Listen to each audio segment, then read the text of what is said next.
Next news. Breaking news from the White House. Breaking tonight, classified intelligence is sending shockwaves through the national security circles. Cuba has acquired more than 300 military drones and has discussed using them against American targets. Guantanamo Bay, U.S. Navy ships, and even areas near Key West, Florida, are now in the conversation. This is not some distant rumor. This is the kind of development that forces Washington to pay attention very fast. A collapsing communist regime sitting just 90 miles from our shores is suddenly flexing new capabilities. If true, it changes everything about how we view the Caribbean tonight. So stay with us, because the details coming out are raising serious questions about what comes next. Now, this threat, it hits American families directly because any attack on Guantanamo or naval vessels puts our service members in harm's way and could ripple into higher energy costs and supply chain issues right here at home. Communities in Florida are already on edge, knowing how quickly drone technology can reach their shores. Socially, it reminds us that socialism always ends in poverty, in desperation, as we see Cubans protesting in the dark while their leaders flirt with Russian weapons. And politically, this puts the Trump administration in a strong position to act with resolve and protect our borders without apology. The same voices who once pushed open borders and weak foreign policy now watch a real crisis unfold in real time. And it proves why America First means staying vigilant 90 miles from our coast instead of ignoring threats until they explode. Now, before we go further into this breaking national security story, we need to talk about something just as critical to America's strength. This breaking news tonight on America's critical mineral supply chain, SAGA metals trading as SAGMF in the U.S. and SAGA in Canada, now emerging as a major story in the race to secure materials tied directly to national defense. In less than 6 months, SAGA has moved with unusual speed. Last week, the company announced a 100% drill success rate across all 57 holes at its radar project, and they finished ahead of schedule. Now that matters because radar is being positioned as a potential host for the critical minerals our military and economy need to stay ahead of our adversaries. Check the in-depth interview with the CEO on this topic that I did over the weekend. You'll find it on the channel. The Trump administration knows securing these resources at home keep us strong and independent, so make sure you check the exclusive briefing linked below, but it's only for Next News viewers who want the full picture on this strategic play. Now back to the Cuba story with fresh eyes on what real strength looks like. See, what makes this even more explosive is how fast the situation on the ground is collapsing inside Cuba itself. While the regime talks drones, ordinary people in Havana are burning trash in the streets, demanding electricity after days without power. That desperation, paired with new weapons from Russia, is exactly why speculation about American action is heating up fast. Axios reporting this today: Cuba has acquired more than 300 military drones and recently began discussing plans to use them to attack U.S. assets, according to classified intelligence that was shared with Axios. The intelligence could become a pretext for U.S. military action. So Axios is breaking the intel on the new drone fleet and attack discussions. Pentagon Pizza Watch is now detailing the Russian origins and specific targets. Now, I just discovered this X account. If you're not familiar with Pentagon Pizza Watch, what does that mean? Whenever there's heightened military activity at the Pentagon, people work later, so they start ordering lots of pizzas. And they have actual ways to track how many pizza orders are being taken by these different restaurants. Now, years ago, when I went to a classified facility at the National Reconnaissance Office, I had to do the background checks. What was funny is I actually went to this facility for the Chief Master Sergeant who was retiring. Angie and I went there, and when we arrived, stacks and stacks and stacks of pizza, all from Domino's at the time. And I should point out that the pizza was all cold. So I can only guess that when the pizzas start showing up at the Pentagon, they probably have to go through some serious security. By the time the guys get them, they're eating cold pizza. But the point is that people track this. And Pentagon Pizza Watch writes that Cuba has acquired 300 plus military drones from Russia, discussing plans to target Guantanamo and military vessels, possibly Key West. Now, Cuba is denying that they ever discussed striking Florida, Guantanamo, and U.S. military vessels using the drones. That would have been the most insane decision they've made in years. Cuba would immediately become the next Venezuela. So here we have this Fox report. Reportedly on alert for a potential Cuban drone attack threat.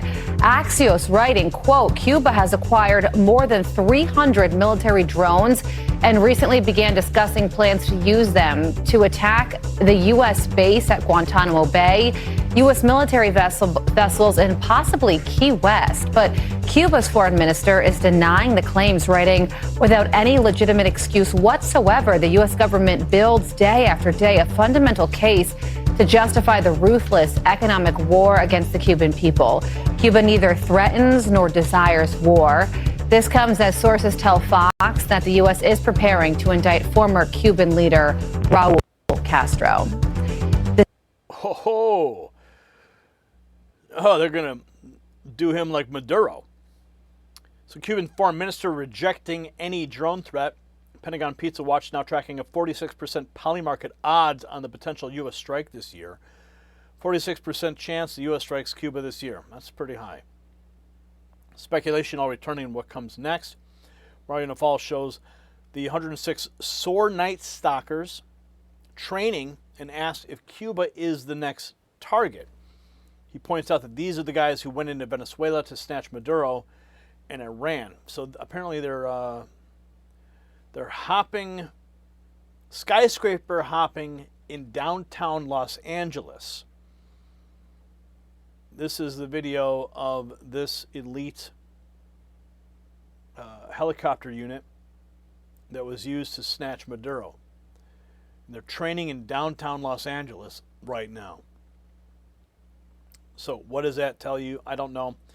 But the special operations talk is spreading fast. Faulkner Focus brings in Francis Suarez to break down Cuba's ties to Russia, China, and Iran on America's doorstep.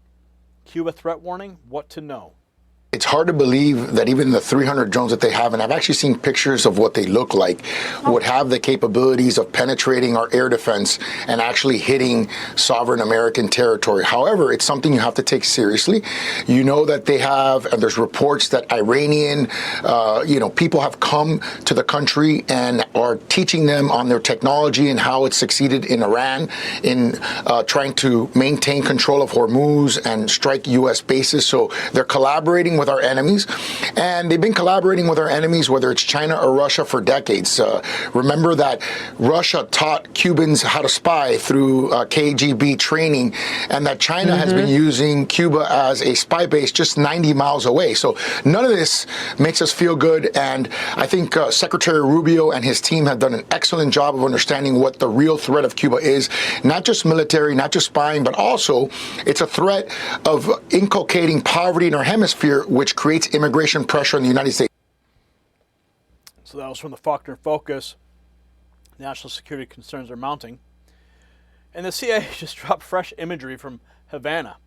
They literally posted Havana, Cuba, with a picture of them all meeting down there. So Havana remains in the spotlight. And then we have this Marco Rubio meme. Enter the Marco Rubio meme. Here we go. Oh. But we do have faith in El Trumpo. Queridos amigos de Cuba, les habla su presidente, el presidente Trumpo. Actually, right now, I'm not your presidente per se, but if you think about it, why not? ¿Por qué no, muchachos? El presidente Trumpo es mucho fun. I love the fiesta, I love salsa, both the music and with nachos. We can have fiestas every single day with delicious mojitos and sexy mamacitas. Anyway, I hear you're running out of oil. Esto no bueno. Might be time for el people of Cuba to get rid of your leaders and join el presidente Trumpo in making el Cuba great again. Comprende, muchachos? You gotta love AI videos. And we have some exiles from Cuba pushing back against socialist ideals. One, a Cuban-American woman urging Democrats to live under the same conditions that she escaped in Cuba. This is great. Listen to this woman. This is really great. Lived through it. And you don't even know who I am, and you were willing to share these thoughts. Because I lived through it. Right, but I could have been a Democrat socialist. I don't care. You didn't know that. I lived through it. Thank you. So you can't debate me because I lived through it. Yeah, I always find it funny when we see Iranian people in America thanking Trump, celebrating what Trump did, but then you see these liberal women that have no idea what it's really like in Iran, protesting the actions of Donald Trump. Exactly, because they haven't lived through it. Exactly. So why don't they go to Cuba, go to Venezuela, go to Korea, live through it, and then come back and appreciate this country? Well said, ma'am. God bless America. And God bless Trump. Thank you. Amen. You gotta love it, right? Only the people that live through it notice how bad it is, not the purple-haired losers. And Havana sees protests as blackouts leave the city in darkness. Protests erupted in Havana as residents faced up to 20 to 40 hours without electricity. Here's a report on that. Protests broke out across Havana Wednesday night as Cuba's capital faced its worst rolling blackouts in decades. Crowds gathered in several outlying neighborhoods, blocking roads with burning piles of trash, banging pots, and shouting. Turn on the lights. The power cuts have become brutal in parts of Havana. Residents have been without electricity for 20 to 22 hours a day. In at least one neighborhood, people say they had gone more than 40 hours without power. And for ordinary Cubans, this is not some abstract energy debate. It is food spoiling in refrigerators. It is elderly people trapped in the heat. It is parents trying to get children to sleep and workers trying to function the next morning. One Havana resident, Rodolfo Alonso, said his neighborhood only wanted 3 hours of electricity. He said the area has many older, bedridden residents, and that people were desperate for relief. Another resident, Irailda Bravo, said she joined a peaceful protest after sleeping on her doorstep for days because her home was too hot. We have young kids, we have to work, we have a life, we need to rest, and we can't, she said. Reuters reported seeing multiple peaceful protests across the city, with heavy police presence nearby. Security forces mostly watched from the sidelines. In some areas, power came back while protests were underway. The crowds cheered, then quickly dispersed. Cuba's energy minister said earlier in the day that the country had completely run out of diesel and fuel oil, and that the power grid had entered a critical state. The shortages have worsened since January, when President Trump imposed a fuel embargo and threatened tariffs on countries supplying Cuba with fuel. Mexico and Venezuela, once major suppliers, have not sent fuel since that order. The government blames the embargo. Ordinary Cubans are not interested in the explanation. They just want the lights on. So that is a report on what is actually happening in Cuba right now. So the truth the establishment doesn't want you to admit is that decades of weak engagement let Cuba become a playground for our enemies again. Russia supplies the drones, Iran sends the trainers, and China uses the island for spying. But with President Trump back in the White House, that posture has changed. No more pretending a hostile regime 90 miles away is harmless. The intelligence now forces a clear choice between watching another Venezuela develop or acting with the strength that keeps America safe. Now, this is not about old Cold War ghosts. This is about protecting Florida families and our sailors right now. So tonight, the picture is clear. Cuba is no longer a frozen relic. It's a live security concern that demands the kind of leadership America First delivers. The Trump administration is already reading the signs and preparing accordingly, while the regime denies and people suffer. So share this report with every patriot who needs to see the real threat. And drop a yes or no in the comments right now and tell us if you believe stronger action is coming soon. And for the direct feed that bypasses the YouTube games, text raw feed to that secret number on the screen, 844-840-4963, and get updates straight from me to your phone. And check out the Next News merch shelf below this video. Stand with the team fighting for the truth. God bless our troops, and God bless America. The system controls information. Information control is power. They don't want you to see this. The truth only survives together. They don't want this shared. Share this now.